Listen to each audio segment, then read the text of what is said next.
avec un mec de 30 ans, t'es complètement taré. Fais pas de bruit dans l'escalier en montant, on va réveiller les parents. Comment tu peux faire confiance à un mec de 30 ans, sérieux? C'est écrit sur sa gueule qu'il est toxique et dérangé. Oui bah on en parlera plus tard, tais-toi. Mais tu te rends compte comme c'est dangereux, t'as l'air de pas bien le connaître en plus. Fais pas de bruit, putain, si nous crame, on est punis à vie toutes les deux, t'as compris? Je te dis ça pour t'aider, mais ok. Maintenant, concentre-toi et arrête de parler, on est presque arrivé. Elle avait raison, si on était cramé de notre sortie en douce. Baisse-toi. Pitié, car regarde pas dans l'escalier. Qu'est-ce qui se passe, ma chérie? Rien, j'ai entendu un bruit. Si on est pris en flaque, je te jure que tu vas le payer. Tu me dis de me taire, alors tais-toi toi aussi. Non, j'ai dû rêver. Allez, on bouge. Bon, allez, je vais dormir. Je te jure, il faut que tu fasses attention à ton mec Étienne, là. T'en parles à personne, je t'ai dit. Si tu n'écoutes pas ce que je te dis, je vais en parler. Donc écoute et je dirai rien. Vas-y, je t'écoute. Je l'ai entendu à la soirée, il va te proposer des vacances pour profiter de toi et... T'es là? Vas-y, j'arrive. Je suis en train de te parler et toi tu... Je sais pas ce qu'il lui prenait, mais je sentais qu'il fallait la suivre. Et qu'est-ce que je voyais sous mes yeux? Mais qu'est-ce que tu fous? Mais putain, tu peux pas nous lâcher! Elle est encore là, elle, je croyais que tu la connaissais à peine, qu'est-ce qu'elle fout chez toi? Je suis sa demi-sœur. Ah ouais, demi-sœur? Et tu vas faire quoi? Je vais aller prévenir les parents. Non, t'as dit que si je t'écoutais, tu le dirais pas. Bah... Non, elle va pas le dire. Ah ouais? Et comment tu peux en être aussi sûre? Parce que si tu le dis, je ramène toute ma bande de potes, et tu vas le regretter. Mais t'as vu comment il me menace? Hein, ma chérie? Oui. Je rêvais pas, elle était bien sous emprise de ce sale type. Comment je peux l'aider? Bon, qui c'est qui écrit sur la fiche d'exposé? Oh non, pitié, pas moi. Julie, tu veux écrire? Moi, pas trop. Bah, t'es la seule à pas avoir écrit quelque chose. La prof a dit qu'on devait tous écrire, sinon on sera pénalisé sur notre finale. Oui, mais je suis pas très à l'aise.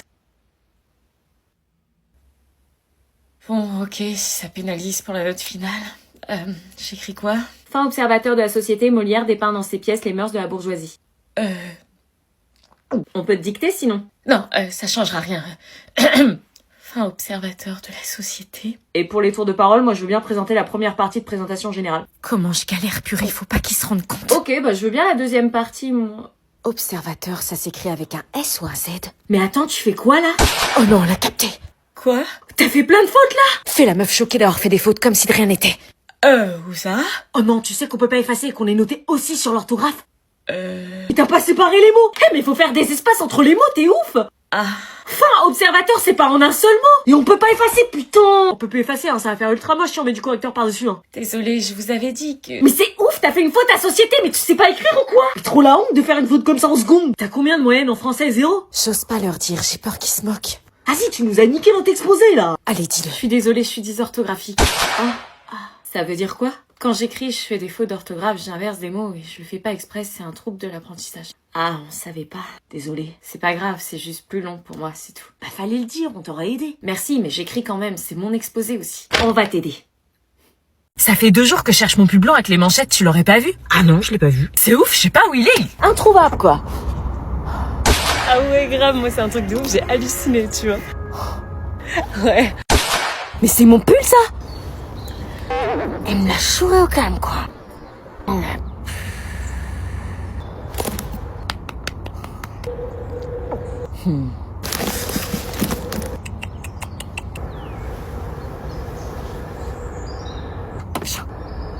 Alors qu'est-ce qu'elle fait? Elle monte pas? Ouais, je sais pas.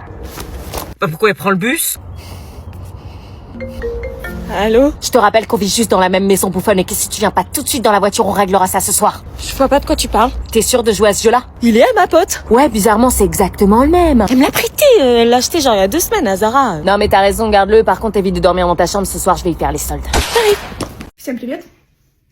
О, Лера, привет, я тебе звоню, ты трубку не берешь, голосовые отправляю, ты не отвечаешь. Я тебя заблокировала. Чего? Во дворе 21 века я не понимаю, почему я это еще должна объяснять. Для связи придумали смс-сообщение. Если ты хочешь связаться со мной, пиши мне. Если я тебе не отвечаю, значит в данный момент я занята. И отвечу позднее. Не нужно мне звонить, не нужно отправлять кучу ненужных этих голосовых сообщений, я все равно тебе не отвечу, потому что ты нарушаешь мои личные границы и не уважаешь меня как человека. Звонки и голосовые сообщения только после согласования со мной. Тебе понятно? Раздевайся! Может быть, я сначала скажу, зачем я пришла? Нет, ну ты посмотри на нее, она еще и хамить умудряется. Ты сомневаешься в моей компетентности? Ты думаешь, я зря университет в 90-х заканчивала? И не смогу определить, что у тебя? Особенная какая-то. Ладно, а вы перчатки наденете? Не переживай, у меня все стерильно тут, я руки с мылом помыла. Так, ну шейка как шейка женская. Одевайтесь. Мне 22, у меня цикл сбился, ПМС, вес набрала, волосы выпадают. Это нормально, дорогая моя. Родишь, и все пройдет. Как говорится, женщина без родов, как автобус без маршрута. А можно, анализы, гормоны, может, эндокринолог? Что, деньги лишние, что ли? Она придумывает себе вот этих несуществующих диагнозов из интернета. У тебя все нормально. Кожа вон чистая, волосы длинные, сияют. Волосы у меня сияют, потому что я свою кератиновую маску от ВОЗ делаю регулярно. Придется и вам подарить, чтобы на голове порядок был. Ваш заказ, проверяйте его на столе на наличие брака. А вы что посылку швыряете? А если бы там что-то хрупкое лежало? Где я его швырнула? Я его аккуратно положила. И лицо попроще сделайте, а то вы все-таки с людьми работаете, девушка. Мне не нравится, как вы с таким каменным лицом заказы выдаете. Что-то не нравится? Вот идите и увольняйтесь, и нечего портить настроение своим посетителям. И со мной лучше не ругаться и нормально мне посылки выдавать. Иначе я сюда больше не приду. Было бы славно. Опа, какие люди! А ты тоже в этом доме живешь? Ну, живу и чё? В какой квартире? Тебе может еще код от моего сейфа сказать? Какой сейф? По тебе же видно, что ты нищая. Код от сейфа. Вот. А я не поняла. Что ты сказала?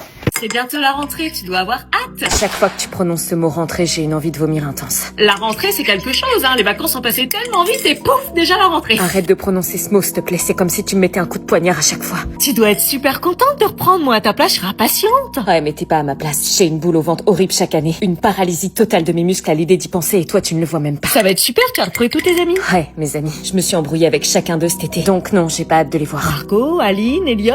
Prononce pas leur nom, s'il te plaît. Nous, à ton âge, on adore à la rentrée. Ouais, mais quand t'étais ado, tu vivais peut-être pas l'enfer que je vis depuis 2 ans en cours. Et je pourrais jamais te le raconter car je me sens honteuse et tu risquerais d'être déçue de moi. Tu vas apprendre de nouvelles choses avec de nouveaux profs. Ouais, espérons que cette année les profs seront sympas. Tu sais, l'adolescence, c'est la plus belle période de ta vie. Profites-en, ça passe très vite. La plus belle période, pour moi, c'est la pire. Eux, ils voient des cahiers, des retrouvailles, des souvenirs. Moi, je ne vois qu'un mur. C'est juste le début, tu découvres ta classe, puis après c'est parti pour l'année. Et si je me retrouvais comme l'année dernière dans une classe de merde, où on peut même pas travailler, une classe perturbatrice alors que cette année j'ai un examen. Ça va être super. Ce que tu oublies, maman, c'est que je suis pas sociable et que je suis envahie par la timidité quand je connais pas les gens. Parce que je veux absolument plaire à tout le monde. Je vois déjà la scène. J'essaie d'aller leur parler, de sourire, de dire un truc drôle. Mais à chaque fois, j'ai l'impression que je vais me ridiculiser. J'ai cette peur qui me colle à la peau, qui me trouve bizarre, qui n'ait pas envie de me connaître. Alors je me tais et je fais semblant que ça me dérange pas d'être seule. Franchement, vous avez de la chance, hein. Vous avez pas à travailler, pas de facture, pas de responsabilité. Être à l'école, c'est simple, hein. Après, la vraie vie, c'est bien plus dur, hein. Si tu savais à quel point je voudrais accélérer le temps pour rentrer dans la vie d'une adulte. C'est quoi, un jour, tu regretteras l'école quand tu verras ce que c'est que le monde des adultes. Ouais, mais là, j'y suis pas encore et le monde des ados me paraît largement pire. Un garçon te demande ton numéro, tu dis quoi? Je lui donne le numéro de la police. Un garçon veut plus qu'un bisou, tu dis quoi? J'ai un herpès génital. Bonne réponse. On te propose un chichon derrière le gymnase du lycée, tu dis quoi? Va t'enrouler un directement dans le fion. Bien, si quelqu'un te propose de sécher les cours. J'appelle ma mère en visio pour qu'elle te valide. Si un élève veut t'ajouter sur Snapchat. T'as pas le niveau wifi pour me capter. Parfait, un prof t'énerve, tu dis quoi? Rien, sinon je me prends 2 heures de colle, ça restera dans mon bulletin scolaire et ça me fermera des portes pour la fac. Un garçon t'invite dans sa chambre, lumière tamisée, musique douce, tu fais quoi? Je crie démon et je lui jette de l'eau bénite. Et? Je lui mets un coup de genou dans les couilles, je lui tords le bras et je l'achève sur un discours sur l'abstinence. Très bien, bonne rentrée. Tu mets pas ça demain? Non. Блин, молоко забыла купить. Надо на самокате заказать. Здрасте! Ты совесть имей ради одного молока дергать курьеров. Пошла вон быстренько ножками, спустилась до магазина и купила это молоко несчастное. Мама, доставка для этого и существует. Ты так говоришь, как будто бы они бесплатно это делают. Им за это зарплату платят. О, быстренько. Добрый день, ваш заказ. Спасибо. Ради бога, извините, что мы вас по такой мелочи потревожили. Мама. Да ничего. Ну вы все равно, извините, неудобно так ради одного молока вас дергать. До свидания. Да мама. Бессовестная. Так, ну что, давайте напоследок еще сделаем семейное фото. А где дядя Леня с тетей Мариной? И куда они уже ушли? Ну ладно, тогда без них. Лена, давай вставай в серединку. Максим, ну ты тоже давай рядом вставай. Вы что как сонные мухи, я не пойму. Давайте, встали. О, ну что, по машинам тогда? Сейчас сначала в магазин заедем за продуктами. Лена нам стол накроет, посидим, отпразднуем это дело, да? Не-не-не-не, никаких празднований, никаких столов. Вы едете к себе домой, мы к себе домой. Я устала, я хочу отдохнуть. Здрасте, приехали. А чего ты устала, дорогая моя? А как я тебе объясню, как ребенка купать, пеленать, кормить? Ты ж ничего не умеешь. Объясни, пожалуйста, своей маме, что сегодня в своем доме я не хочу никого видеть. Мам, ну Лена тебе все сказала, мы едем по домам. Сыночка, ну как же так?